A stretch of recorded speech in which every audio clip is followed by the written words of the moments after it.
ang naitabo sa Pilipinas sa suna sa atong presidente, wa kay mga makita nga dunay mga natuman sa iyahang mga gipanulti o gipangsaad. Samtang ang ilang ipamugos ang impeachment complaint batok kang bayad sa President Sara Duterte, na daghan kay nang ginahanlan og tabang karon dito sa Luzon gumikan sa nabahaan. Wala nahimong issue sa mga sakop sa media ang kahimtang sa Luzon nga gilunop-lunopan na sa mga bagyong ng labay nga diin nahantud karon wa pa kasugakod ang uban. Hunan pa nila nga ilahang gisaway ang gidesisyon sa Korte Suprema nga unconstitution ang ilahang pagpasaka og impeachment complaint batok kang Vice President Sara Duterte.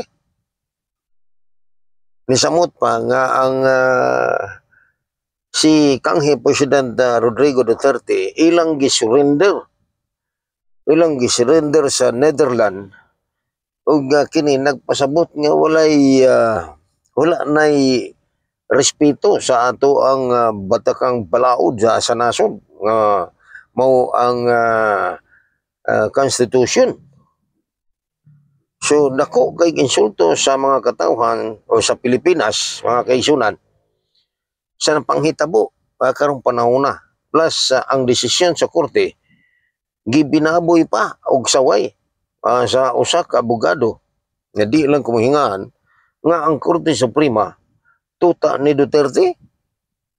Wala na sila nagrespeto sa balaod sa nasod sa Pilipinas.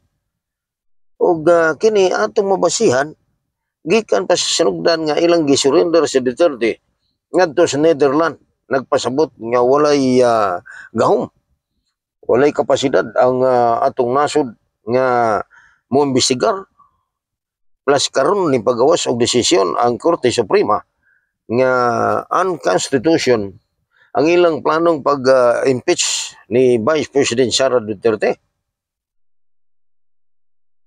Ngilad kayo paminahon mga kaisunan og nahimong walay ling-on paminahon ang atong nasod sa Pilipinas.